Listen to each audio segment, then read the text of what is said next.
better explanation sort of where we are. It's certainly not where we want to live. We want to live in a world and in a school environment where students are being challenged to apply what it is that they're learning in meaningful ways. And there's been more conversation on that with our principal group this year early than we had probably all last year. So I think with the concerted effort, there is a focus there. The biggest piece for all of us and all of the teachers in those roles are training. And that is something that we are going to discuss at our table this morning at Table 1, is how do we support our teachers in making that transition from what they were trained in the traditional classroom to what it is that we need to achieve for next-gen learning. And that is a process, and it is going to take some time. And I won't spend too much time on that other than to say we recognize it, and we are working to plan to meet the teachers where they are and to get them where we want to be. Some examples of that occurring, I don't know if you all saw the email with Ms. Omenson. She had sent out a well, is anybody in the elementary school willing to partner with us on reading buddies?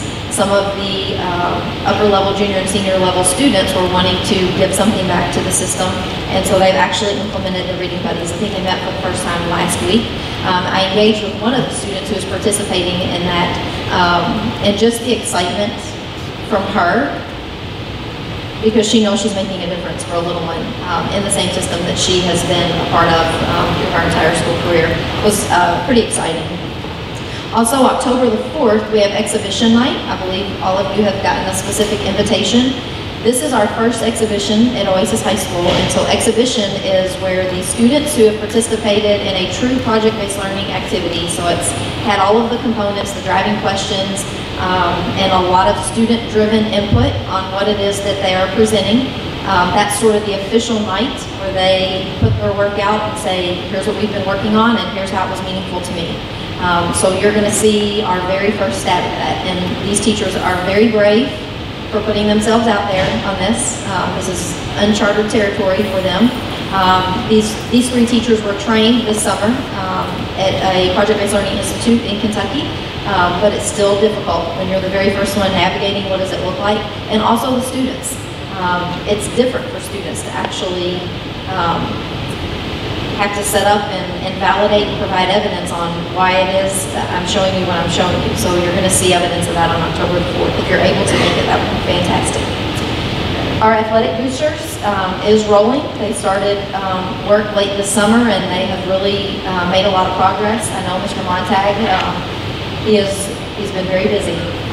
I've given him lots of to-do lists, and we're trying to check some of those things off. And really, again, it's a concerted effort to try to meet the demands, not only of academics, but also our extracurricular activities as well. And we've been able to really secure a lot of great folks in those roles at this point. PTSO is another one, another area that is pretty exciting, as I've been trying to get this off the ground, and it just seemed like it wasn't ever going to happen. And we've actually had a group of parents that have been meeting since the beginning of the year. We're meeting about every other week right now to get folks in place for the officers, and then really determining and honing in on where do we need those volunteers to plug into our school to support what it is that we're doing. And again, they've been fantastic. It started off with a very large group. I think the first night we had maybe 24, and some nights we have more than others, but definitely a commitment from folks to plug in and get our PTSO rolling at the high school. And ours does have an S in it, so the PTSO is for students, because we feel like at the high school level they're an integral piece to the work. So that's, the acronym sounds a little different. I believe that's it. I was supposed to keep it short, and I'm not sure that I achieved that goal. Thank you. Okay, next is unfinished business. We have, I don't know if you actually want to talk about this, it's strategic plan.